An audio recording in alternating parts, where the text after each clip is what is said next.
Great. Good afternoon. My name is Jim Herries. I'm with Esri out of Redlands, California, about an hour and a half drive from here, depending on how speed averse you are.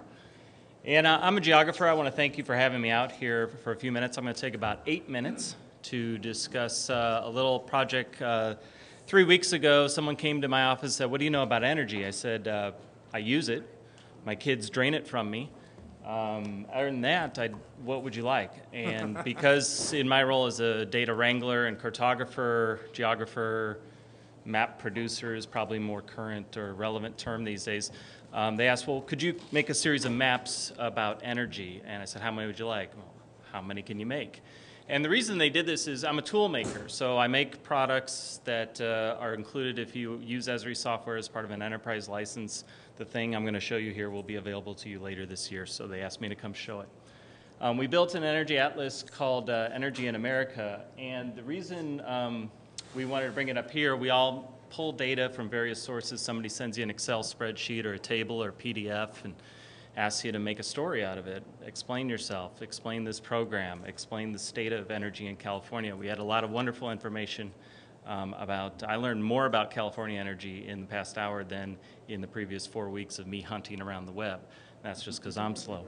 But we often want to put that data on a map, and why do we want to do that? And we all have a shared interest. I'm interested in building a tool that helps you close the gap between the policy you're trying to explain or give a status on and the public or the press or that other group over there or here. We're trying to close the gap between what is their understanding of the need for this and the impact it will have and how it will work. And so how do we do that with a map? I'm here to advocate a map should engage the public or the press or your colleagues.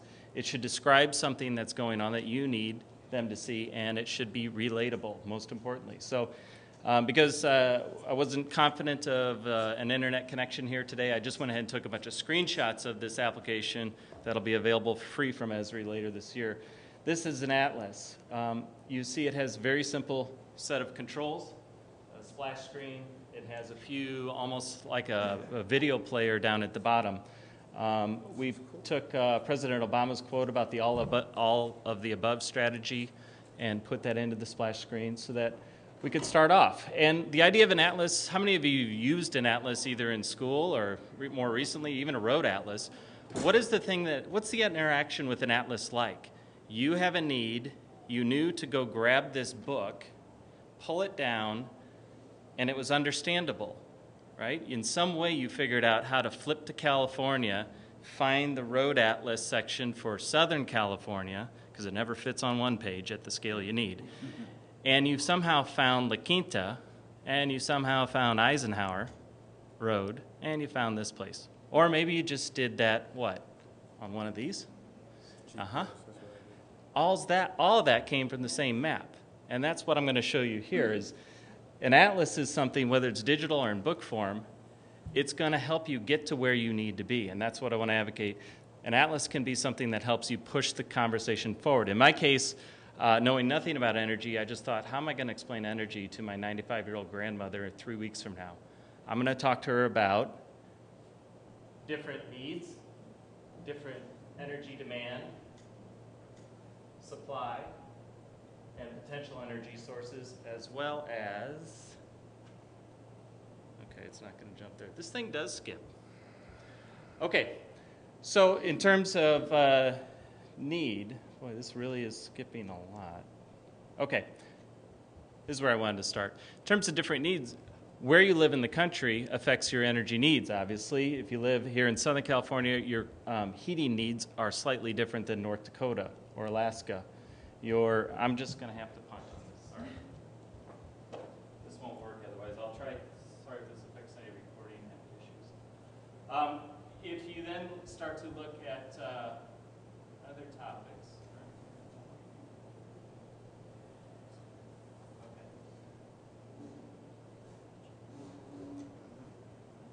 now I know where I am.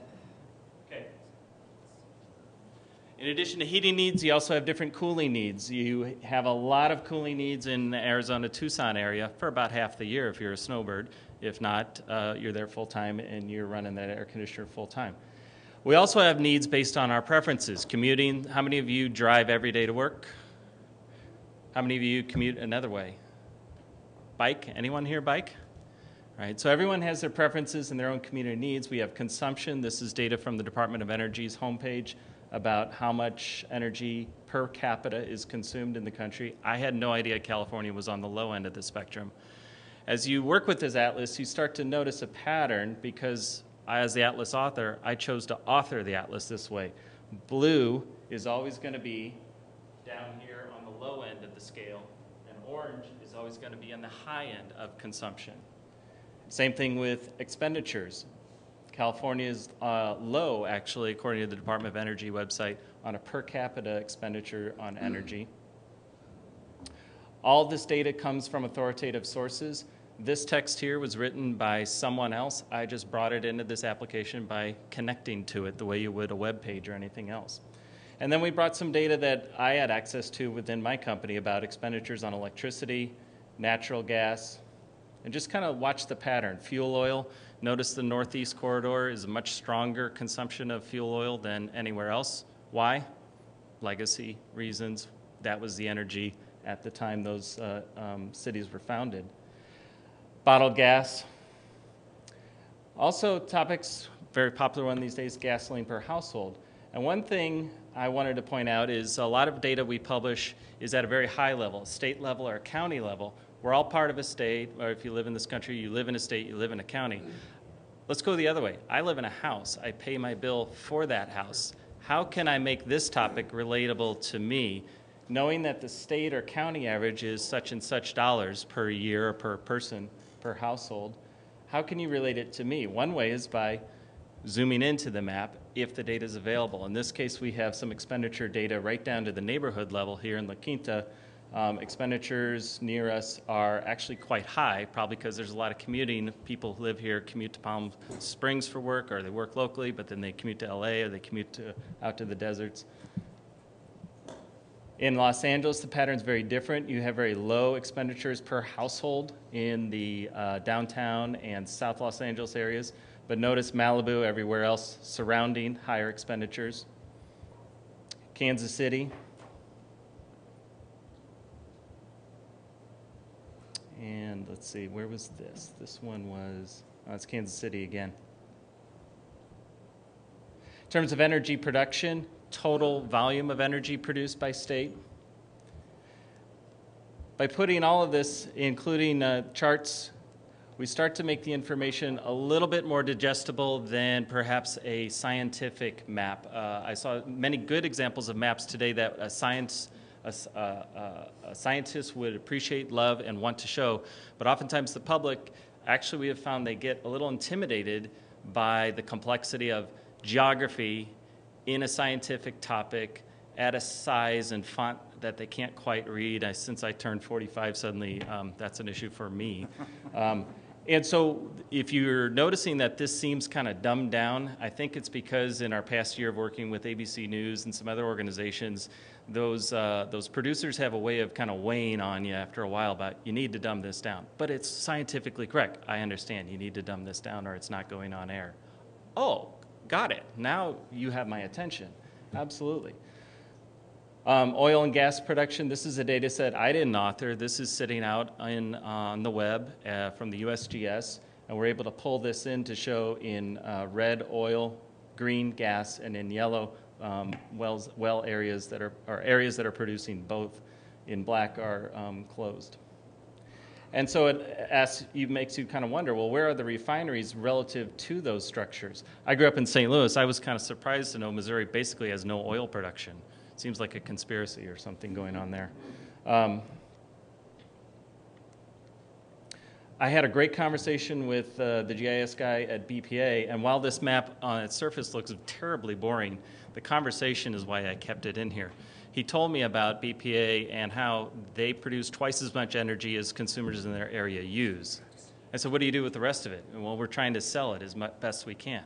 He said, we're having difficulty doing that. I said, what's the right map? If not this infrastructure map, what's the right map?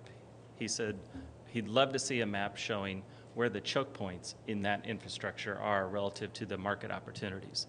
Okay, that's a good map. And I think by building atlases and putting the available maps, the maps I find on your websites and on other people's websites, the act of actually building this atlas, trying to make it work, has a funny effect. You suddenly start to see where your own personal knowledge gaps are and where perhaps some of the gaps are in the public as far as understanding solar. For example, solar, until I saw this map, I never really thought about the fact that, yeah, the whole western half of the country has much better solar potential than the rest of the country.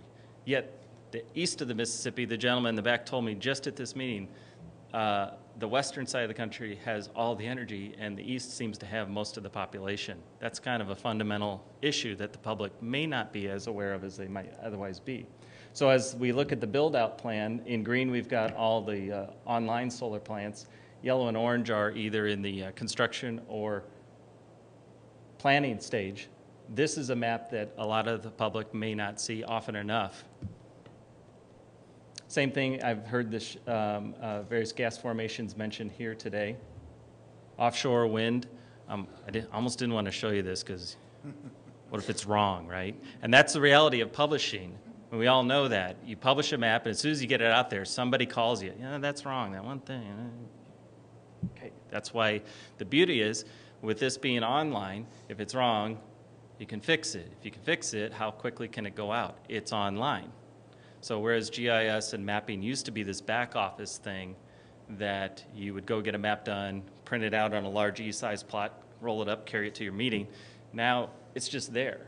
A lot of these things, a lot of these screenshots I took today were after changes made last night. Here's a data set we obtained from Department of Energy, the alternative fueling stations. And we just kind of worked the cartography a little bit to kind of tie into, what do you think the blue diamonds are for alternative fuels for automobiles? Clean natural gas. You've seen perhaps those CNG cars have that blue diamond on it. So we started to tap into biodiesel, or the green, yellow is ethanol. So I am actually driving in 3 weeks from where we are up to Wyoming and then on to St. Louis. If I had a CNG car, I could get to Vegas.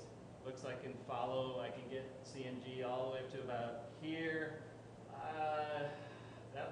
I hope that's not 300 miles because I'm not sure I can make it. And then I got to get to Kansas City. So that's actually inspired us back at the shop to have an application built. You've all done Google searches or driving directions. If I'm in a CNG car, can I get there from here? If I'm in an electric, can I get there from here? If I'm in a new, what's it called, a Fisker? Can I get there? I guess the Fisker you could, but other vehicles. Red is propane. Not a lot of propane-powered cars or vehicles out there right now, so I'm not sure whether I should keep that on the map. But until you, again, as I say, until you publish, you're not quite sure. So here locally, we have got some CNG here in, well, just a little north from here in Palm Desert, out in Indio. There's actually a hydrogen plant there planned for Thousand Palms. And then lastly, from the Department of Energy website, we pulled some ARA Recovery Act project information out related to energy and put them on the map so the public can kind of query it. So the point of the atlas, I guess, is in this one sort of player-like experience, you can group the topics the way you see fit. In my case, not being an energy expert, I just approach it sort of as a journalist would of, okay, how do I want to shape this discussion? And the point, I guess, is with all of these maps, they are all publicly available. They're free to use, either produced by Esri or produced by some of our customers, and therefore they're in play. So I can shape this story. People who are advocates for your programs can shape this story. People who are not quite in support of what you're doing, they could shape the story. The point is that these things are out there, and they're available for free for use.